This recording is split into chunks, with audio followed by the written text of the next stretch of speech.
Monsieur le recteur de l'Agence universitaire de la francophonie, cher Jean-Paul de Godemar, Monsieur le secrétaire général de la Confémen, cher Jacques Bourré-Maki, Monsieur le directeur général de l'Agence française de développement, cher Rémi Rioux, Mesdames et Messieurs les chefs et représentants des délégations partenaires, Mesdames et Messieurs, je suis évidemment très heureux de pouvoir m'adresser à vous à l'occasion de ce premier séminaire international organisé par l'Agence universitaire de la francophonie dans le cadre du séminaire du programme Apprendre. Ce programme est consacré aux outils et ressources de formation qui sont au service du développement professionnel des enseignants. Je remercie évidemment vivement Jean-Paul de Godemar de m'y avoir invité, ainsi que les participants nombreux des services et des opérateurs de mon ministère. J'avais prévu d'être présent, mais vous le savez, le Conseil des ministres a été avancé et malheureusement je ne peux pas être là, mais je tenais à vous parler par le truchement de cette vidéo. Le nom du programme Apprendre résume à lui seul l'objectif de nos politiques éducatives respectives. Nous œuvrons en faveur de l'élévation générale du niveau et de la justice sociale. Et donc ce programme Apprendre correspond exactement à ce que nous voulons, non seulement à l'échelle de la France, mais à une échelle internationale.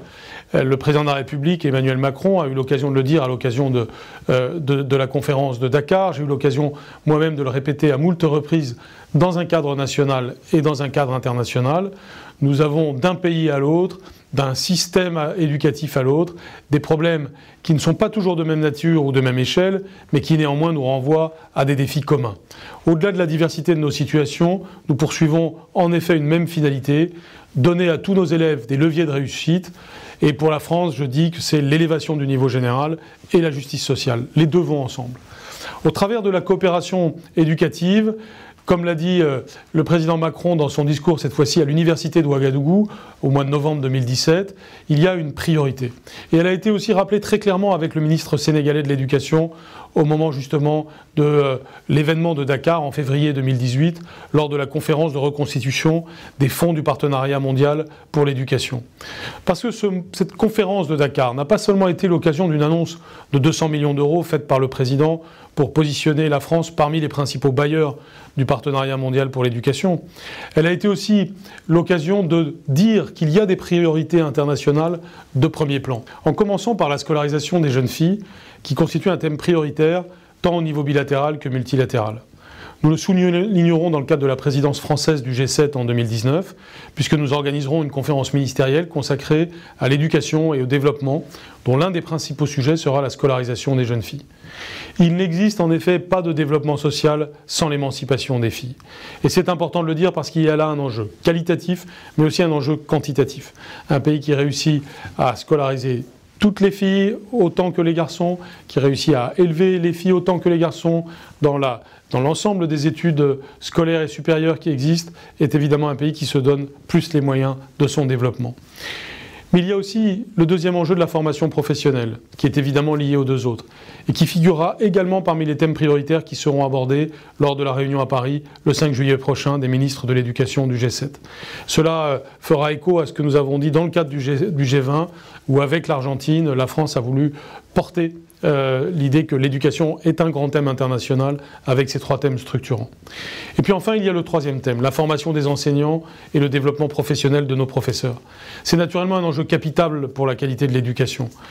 La croissance démographique en Afrique nécessite de multiplier les ouvertures de classes. Elle oblige donc à former toujours davantage d'enseignants. Eh bien, la révolution éducative que nous devons porter passe par une meilleure formation des professeurs. Vous le savez tous, c'est l'objectif de développement durable 4, le fameux ODD 4, que nous nous sommes fixés ensemble. Nous avons donc au travers de ces axes des politiques nationales mais aussi des politiques internationales. Et nous souhaitons évidemment dans ce cadre saluer le rôle primordial de la Confémen, qui est la plus ancienne des instances de la francophonie, qui permet aux États et aux gouvernements membres de conjuguer leurs efforts en vue d'orienter et d'améliorer leur politique éducative. Son programme phare, que l'on appelle le programme d'analyse des systèmes éducatifs des pays de la Confémen, le fameux PASEC, permet notamment d'évaluer la performance des systèmes éducatifs, d'identifier des facteurs favorisant la qualité des apprentissages. Lors du bureau ministériel de la Confémen, que la France aura le plaisir et l'honneur d'accueillir en 2019, nous présenterons la deuxième évaluation qui couvrira 15 pays d'Afrique. Cet esprit de coopération que nous manifestons aujourd'hui doit nous permettre d'avancer sur les trois grands thèmes que je mentionnais tout à l'heure. Parce que je pense que ces trois grands thèmes doivent structurer notre approche. C'est pourquoi le programme Apprendre est une manifestation exemplaire et innovante de la politique de coopération éducative francophone. Il constitue une opportunité nouvelle et inédite d'appui pour les pays francophones d'Afrique subsaharienne. Et je voudrais donc saluer ici le rôle essentiel de l'AUF dans la coordination de sa mise en œuvre, ainsi que de tous les organismes français et africains qui sont concernés par cette mise en œuvre. Il est primordial que tous les organismes engagés dans ce programme agissent de manière complémentaire et efficace pour en assurer le succès.